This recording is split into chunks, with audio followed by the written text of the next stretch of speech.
নমস্কার বন্ধুরা, আমার টেস্টি কুকিং চ্যানেলে আপনাদের সবাইকে স্বাগত। আজকে আমি যে রেসিপিটা নিয়ে এসেছি এটা যেমনই মুখরোচক তেমনি হেলদি।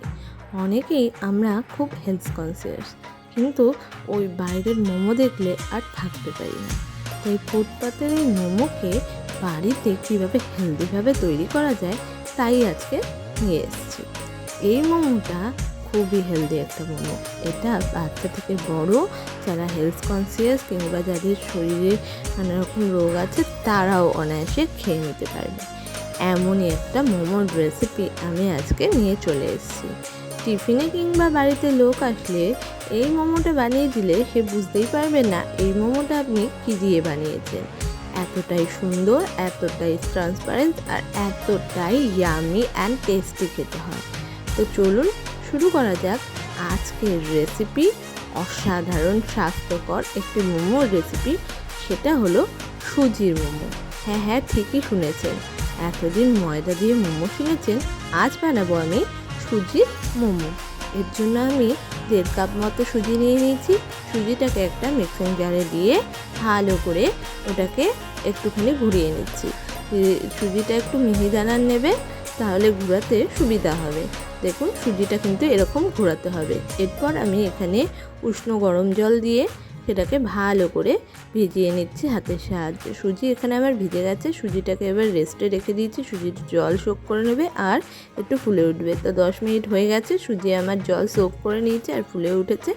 এবার আমি সুজিটাকে ময়দা যেরকম মাখে বা আটা যেরকম মাখে সেরকম করে মাখিয়ে নিচ্ছি। তো দেখুন এখানে সুজিটা একদম মন্ড তৈরি হয়ে গেছে, কেউ বুঝবেই না এটা সুজি। এবার কড়াইতে একটুখানি তেল দিয়ে প্রথমেই এর মধ্যে দিয়ে দিলাম রসুনের কুচিটা। রসুন যদি আপনার ইচ্ছে না হয় তাহলে নাও দিতে পারেন। এরপর দিয়ে দিলাম আদা কুচি, তারপর দিয়ে দিলাম পরিমাণ মতো একটু লঙ্কা কুচি। লঙ্কাটা আপনি আপনার পরিমাণ মতো দেবেন। এবার সমস্তটা দিয়ে ভালো করে নাড়িয়ে চাড়িয়ে মিশিয়ে নিচ্ছি। এরপর এর মধ্যে দিয়ে দিলাম হলো পেঁয়াজ কুচি। পেঁয়াজ কুচিটাকে দিয়েও ভালো করে নাড়িয়ে চাড়িয়ে মিশিয়ে নিচ্ছি যতক্ষণ না পেঁয়াজের কাঁচা গন্ধটা যাচ্ছে। পেঁয়াজ কুচি দেওয়ার পর চৌকো চৌকো করে আমি গাজর কেটে নিয়েছি, সেই গাজর কুচিটাও এর মধ্যে দিয়ে দিলাম। এটার পরিমাণটা আপনি যতটা বানাবেন সেই অনুযায়ী সবজির পরিমাণ দেবেন। এরপর দিয়ে দিলাম হলো বাঁধাকপি কুচি। এবার সমস্তটাকে ভালো করে নাড়িয়ে চাড়িয়ে মিশিয়ে নিচ্ছি। বেশি ভাজবেন না, ক্রাঞ্চি হওয়া পর্যন্ত মিশিয়ে নেবেন। এরপর এর মধ্যে দিয়ে দিলাম একটুখানি নুনটা দিয়ে ভালো করে আবারও নাড়িয়ে চাড়িয়ে নিচ্ছি। এরপর দিয়ে দিলাম এর মধ্যে একটু পরিমাণে ডার্ক সোয়া সস। বেশি কিন্তু দিইনি, যেহেতু ডার্ক সোয়া সস দিয়েছি সেখানে 1/2 চামচ মতো দিয়েছি, আর বেশ হালকা সোয়া সস হলে 2 চামচও দিতে পারেন। এরপর দিয়ে দিলাম স্বাদের জন্য একটুখানি মিষ্টি। এরপর দিয়ে দিচ্ছি এর মধ্যে একটুখানি কর্ন আর দিয়ে দিচ্ছি ধনে পাতা। আপনি চাইলে এখানে স্প্রিং অনিয়ন দিতে পারেন, বাট এখন তো স্প্রিং অনিয়নের সময়ও না আর আমার কাছে ছিলও না, তাই আমি দিতে পারিনি। তো কথা বলতে বলতে আমার পুরটা কিন্তু একেবারে রেডি হয়ে গেছে। এবার আমি পুরটাকে নামিয়ে কিছুক্ষণের জন্য ঠান্ডা হতে দিচ্ছি। এরপর আবারও ওই সুজির মণ্ডটা কাছে চলে এসেছি। মণ্ডটাকে লেচি কেটে এইভাবে হাতের সাহায্যে গোল গোল করে নিচ্ছি।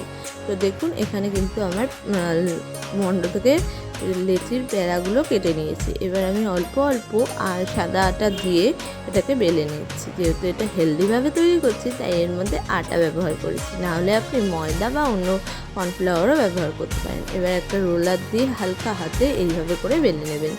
এমনভাবে বেলবেন যাতে বেশি বোটা না থাকে। এই যে দেখুন আমার হাতে কিন্তু স্পষ্ট বোঝা যাচ্ছে। তো সমস্তটা ভালো করে বেলা হয়ে গেছে। এইভাবে ট্রান্সফার করে বেলে নিতে হবে। এরপর আমি এর মধ্যে দিয়ে দিলাম পুরটা কিন্তু বেশি দেবেন না, যতটা দরকার সেই অনুযায়ী দেবেন, নাহলে কিন্তু ফেটে যাওয়ার সম্ভাবনা আছে।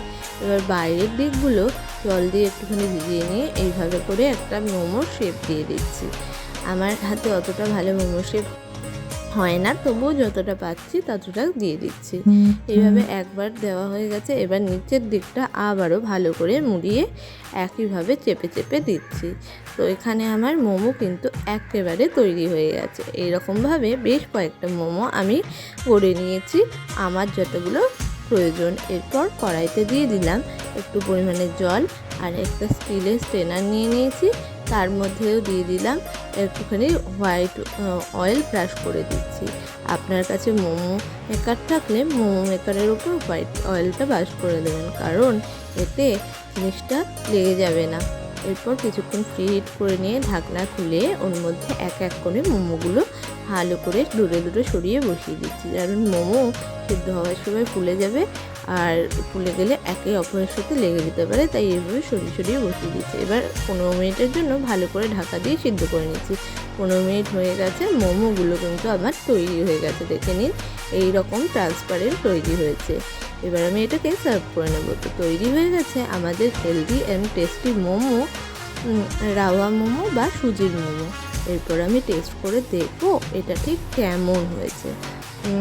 এটা জাস্ট ইয়াম হয়েছে, বোঝাই যাচ্ছে না যে এটা ময়দা ছাড়া সুজি দিয়ে তৈরি হয়েছে। এতটাই ভালো হয়েছে আর এতটাই টেস্টি হয়েছে, বাড়ির কি বাইরের সেটাও কিন্তু বোঝা যাচ্ছে না। এই রকমই ভালো ভালো রেসিপি দেখতে অবশ্যই আমাদের চ্যানেলটাকে সাবস্ক্রাইব করে পাশে থাকা বেল আইকনটাকে প্রেস করে দেবেন আর প্রচুর প্রচুর প্রচুর প্রচুর সাবস্ক্রাইব করবেন।